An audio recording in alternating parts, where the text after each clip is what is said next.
Hey everyone, Dylan here, and in today's video I'm going to be talking about an anime review for an anime I just recently finished. This one's going to be really interesting.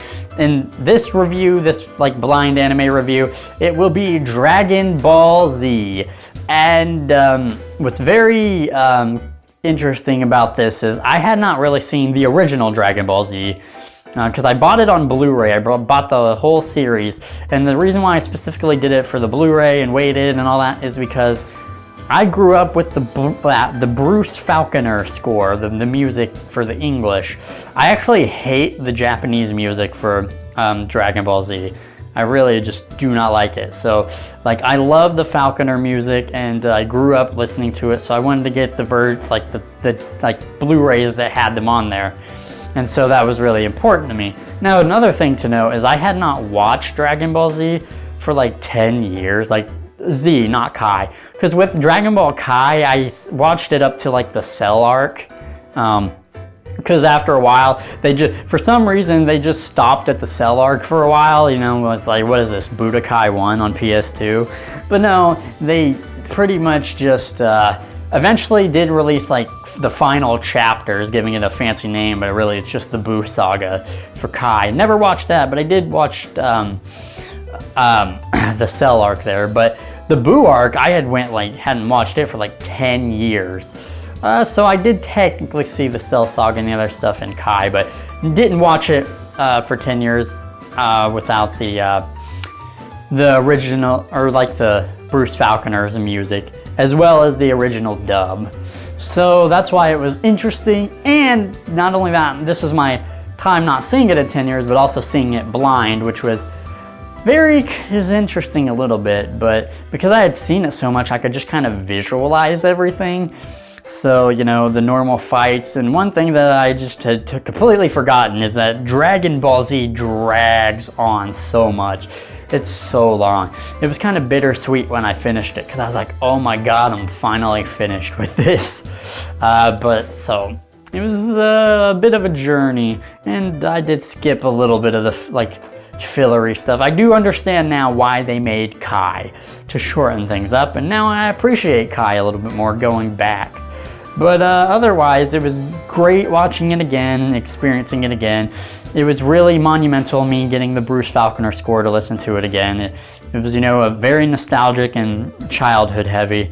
The only thing I actually listened to of Kai for the Buu saga was I listened to the Super Saiyan 3 transformation.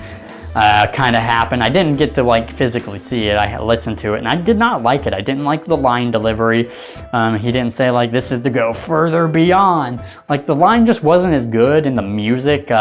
Fun fact: I had watched Dragon Ball Super, which I have watched Dragon Ball Super before, and they used the music in Dragon Ball Super in the Buu saga for Kai, and I had heard it first in Super. So when I was just hearing it in Kai, it just felt like Super. It didn't feel like Z. Not to mention, you know, it didn't have the Bruce Falconer Super Saiyan 3 theme, which was just great.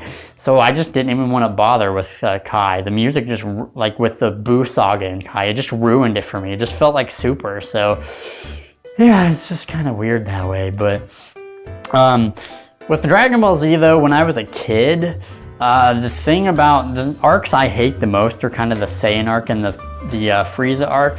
Because I watched it like everyone else, as I watched it on Toonami, and they reran those sagas over and over and over and over and over. So I kind of hate those arcs now. They kind of left a bad taste in my mouth. I still like them to a good degree, but I was really excited for the Cell arc and to, you know, revisit the Buu arc and see how that was. And there were some cool moments and all that, but you know.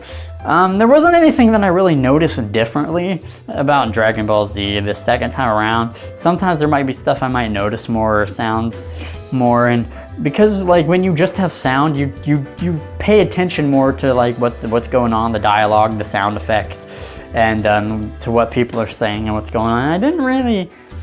I did pick up on one thing, how more better the actors got the longer they were doing it. I did pick up on that more, because that's what I had, the voices was what I had more to focus on, and they did get better over time.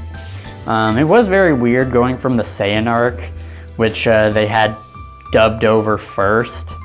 Like, they redubbed over the Saiyan arc by the time they had already got their, like, acting down. So going from that, then going to the Frieza arc where they were just getting their bearings is, like, really weird.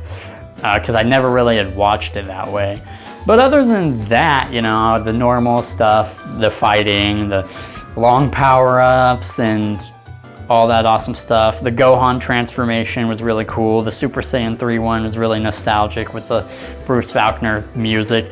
It was just a nice time all around. Like I said, it was kind of bittersweet. It was nostalgic and good in that regard, but it also really dragged on. I just wanted to get it over with because of how long it is and dragged out. But yeah, that's kind of my little overview / review of like me watching it again and being blind and all that. So yeah, Dragon Ball Z is cool, and not sure what my next review will be, but yeah, we'll figure it out. We'll figure it out what I decide to watch next. At some point, I'll probably rewatch Dragon Ball Super completely, because with Dragon Ball Super, I did watch some of it blind. It was really weird how I did it.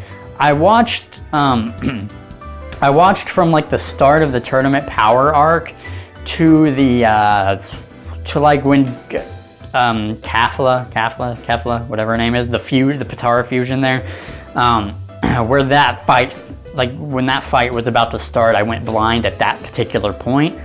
So it was like 1:14 when I went blind. So I didn't get to see the rest of it, but I did watch that and like subbed.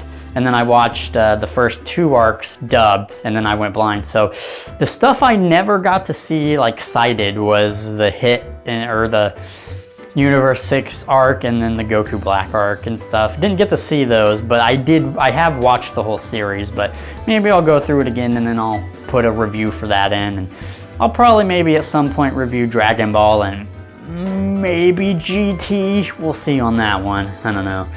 But anyways, that has been my review of Dragon Ball Z.